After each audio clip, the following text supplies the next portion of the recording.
I don't know what's more deranged, the idea that it's kind to leave somebody to die on a mountaintop, as long as you give them cocaine and hallucinogens ahead of time, or the idea that an 8-year-old child sacrifice could in any sense be considered a volunteer who consented to this practice. When we discussed the upcoming Aztec Batman film a few days ago, one of the many outstanding questions was, who's going to watch this exactly?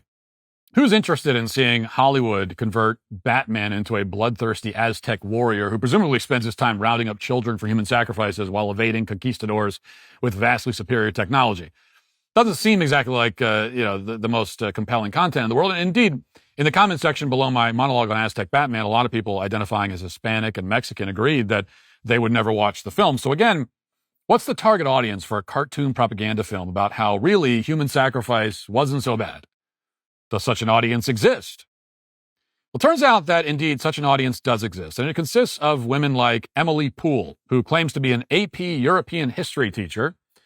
Poole posted this video on TikTok from her recent visit to Peru, in which she marveled at how advanced the Incan civilization was. Watch.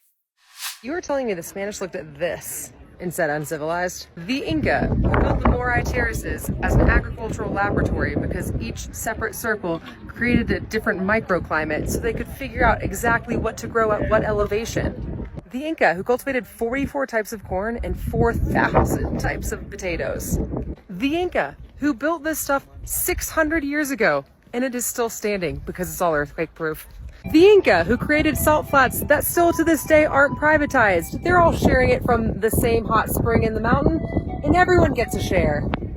Not to mention Coricancha, Machu Picchu, the fact that all of their cities were made intentionally in the shapes of animals that were important to them. This reminds me of exactly what happened in Tenochtitlan. When Cortez laid eyes on that city for the first time, he wrote in his diary that the temples were grander than anything he would have seen in Sevilla. Yeah, you're telling me the Spanish saw this and they said, nah, inferior.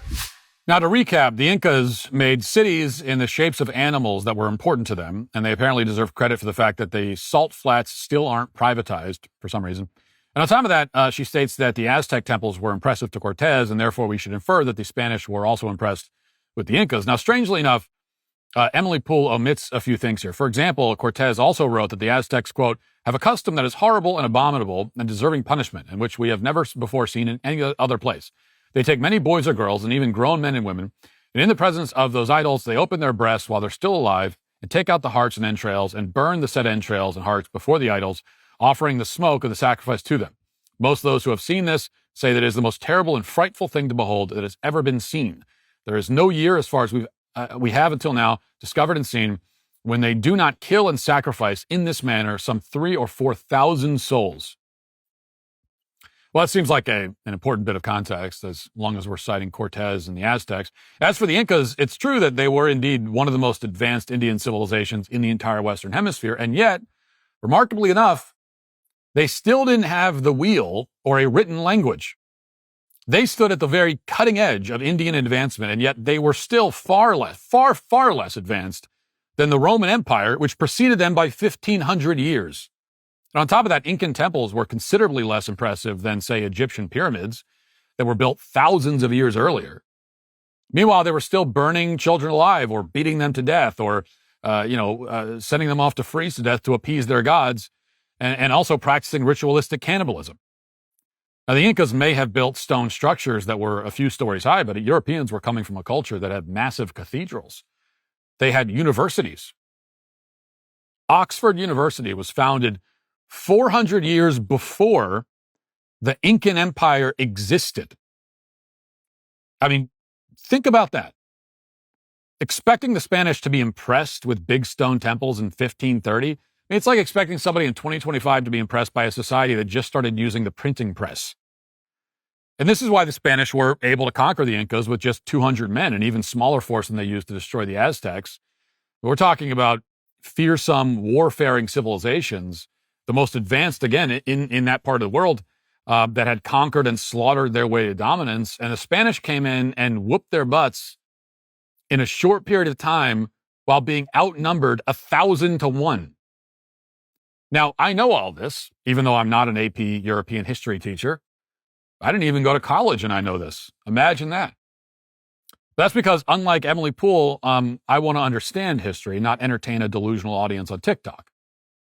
But credit where it's due, Emily Poole has successfully appealed to this particular demographic. Her video has something like 600,000 likes. All the top replies claim that it's racist to disparage the Incas and that Christian bigots are just hating on a strong, independent Indian civilization. At the same time, not everyone bought into the propaganda. Some people did point out that the Incas, like the Aztecs, also engaged in child sacrifice. And that seems like a pretty inconvenient detail if you're trying to make the case that the Spanish were highly impressed by Incan civilization, and the Incan civilization was so advanced. It's been over 10 years since Edward Snowden revealed the U.S. government's surveillance of citizens, and practically nothing has changed. Unfortunately, the House Intelligence Committee denied it, while last year they extended government spying powers. Americans are losing the privacy battle against our own government. Big Brother is watching you. That's the truth. Everyone in Orwell's 1984 knew this phrase as a reminder of their limited freedoms and lack of privacy. If we don't fight back, we risk creating a similar dystopia here. It sounds frightening. Well, it is, but there is a solution to reclaim your freedom. It's called ExpressVPN. ExpressVPN is an app that encrypts your entire internet connection, creating secure channels that shield your online activity from everyone, government agencies, data brokers, even your internet service provider. Your digital life remains completely private, as it should be. Rated the #1 VPN by experts at CNET and The Verge, ExpressVPN combines powerful protections with remarkable simplicity. With just one click, you're protected. It's really that simple. It works seamlessly across all your devices, supporting up to 8 connections simultaneously. Plus, it's extremely convenient to travel with. I can connect from anywhere, and my data is protected. So find out how you can get 4 months free by scanning the QR code on screen, clicking the link in the description box below, or by going to expressvpn.com/MattWalshShow. And Emily Poole noticed these responses, and she produced the following rejoinder, one that should disqualify her from ever teaching in a classroom ever again. Seriously, watch. I will die on this hill. I'm specifically talking about the Inca here. We're not talking about the Mexica. That's a whole separate type of sacrifice. If we're just looking at Tawantinsuyu, the Quechua people of the Incan Empire, they practiced sacrifices like most other civilizations throughout history did in times of crisis. So famine, natural disasters. But the unique thing about the Quechua is that when you're looking at like the Incan civilization, you essentially have the elites and then you have everyone else. Sacrifices were volunteers from the elite class because they believed that the elites were closer to the gods and could therefore appease them better. Also, in terms of sacrifice, they were kind about it. Hear me out. Because unlike the Mexica, when you're like ripping out a still beating heart out of someone's chest, the Inca would intentionally use coca leaves and would use chicha and would drug up the sacrifice and then leave them on a mountain, a cold, chilly mountain, to be exposed to the elements. Which, if you're good, a volunteer sacrifice where you're heavily drugged before you die. Also, I mean, I can equate human sacrifice throughout history to so many things. And I think the fact that a lot of people are commenting, oh, but the sacrifice, is again indicative of the fact that you have received a quite white education because you are knowing them for the bad things that they have done and not all of the wonders that they accomplished. So I hope that this maybe helps you understand a different part of my most favorite civilization of all time, the Inca. Yes, she says the Incan form of human sacrifice was, quote, kind and also voluntary. It's the elites who suffered the most. Children were merely left to freeze to death after being drugged out of their minds. Which isn't so bad when you think about it, she says. I mean, that's not a bad deal. Someone offers you a deal where they'll drag you to the top of a mountain and leave you with no food and no clothing to freeze to death. That's not so bad. Emily's thinking about it. She's like, I don't know. I'd have to really think about that one. That's an interesting proposal. Then she blames white people for having a judgmental view of human sacrifice because, she could equate, she says, a lot of things in modern culture to the ritual savagery that was performed by the Incas. Now, this kind of comes off like a parody of what a leftist female academic would say, except she really said it. It's real. A history teacher has just uploaded a video in her own name defending Indians for brutally murdering children. And needless to say, the claim that 8-year-old kids, keep in mind, these human sacrifices were often kids, between the ages of like 6 and 15 years old. And the claim that a kid who was, 8 years old volunteered to die of starvation and hypothermia is insane. And if this woman thinks otherwise, then people need to ask what's going on inside her classroom. It's also notable that she doesn't explicitly state what modern practice, in her view, can be equated with human sacrifice. What does she have in mind?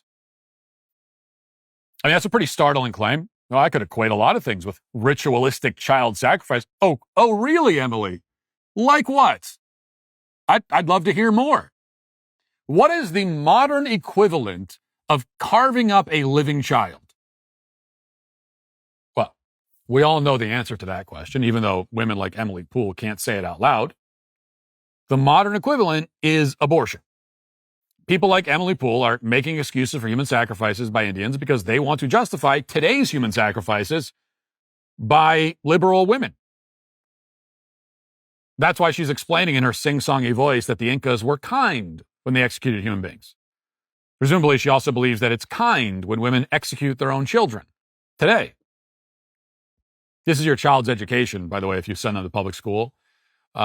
This is what they're going to hear. And I don't know what's more deranged, the idea that it's kind to leave somebody to die on a mountaintop, as long as you give them cocaine and hallucinogens ahead of time, or the idea that an 8-year-old child sacrifice could in any sense be considered a volunteer who consented to this practice.